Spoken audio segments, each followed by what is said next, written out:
അങ്ങനെ രാവിലെ തന്നെ നമ്മൾ കാൽഗറിയിൽ നിന്ന് ഇറങ്ങിയിട്ടുണ്ട്. അപ്പോൾ ഞങ്ങൾ ഡ്രോപ്പ് ചെയ്യാനായിട്ട് ടിനയും നവീൻ ബ്രോയും ഉണ്ട്.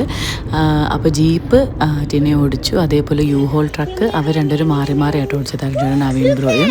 പിന്നെ പിള്ളേർ നമ്മുടെ കൂടെ ഉണ്ടായിരുന്നു. നല്ല രസമായിരുന്നു. ഭയങ്കര ഒരു ലോങ് ഡ്രൈവ് തന്നെയാണ്.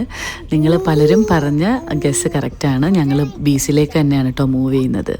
2 മണിക്കൂറത്തേക്ക് റോഡ് ക്ലോസ്ഡ്. Avalanche control. എന്ത് തോന്നുന്നു ഗൈസ്?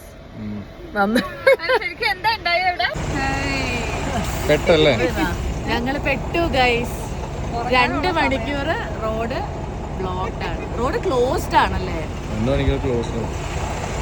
ഞങ്ങൾ തീരെ പ്രതീക്ഷിക്കാത്തൊരു പണിയായിരുന്നു ഇത്. 2 മണിക്കൂർ റോഡ് ക്ലോസ് ആയത് കാരണം വേറെ ഓപ്ഷനൊന്നും ഉണ്ടായിരുന്നില്ല. നമ്മൾ സൈഡിലുള്ള കാട്ടിൽ പോയി എല്ലാവരും റെസ്റ്റ് ചെയ്യാമെന്ന് വിചാരിച്ചു. അവിടെ നമ്മുടെ ഫുൾ ഡിസ്കഷൻ അവിടെ ബെയർ വരുമോ ഇല്ലയോ എന്നുള്ളതാണ്. കാട്ടിലുള്ളിൽ സ്റ്റക്കായിരിക്കുന്നു.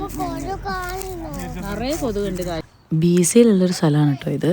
അപ്പോൾ ഈ സ്ഥലം ഏതാണെന്നും സ്ഥലത്തിൻ്റെ ഡീറ്റെയിൽസും ഒന്നും ഞാനിപ്പോൾ ഈ വീഡിയോയിൽ പറയുന്നില്ല. വീണ്ടും നിങ്ങൾക്ക് എന്തെങ്കിലുമൊക്കെ ഗസ്സസ് ഉണ്ടെങ്കിൽ പറയാം. അപ്പോൾ ബാക്കി വിശേഷങ്ങൾ അടുത്ത വീഡിയോയിൽ.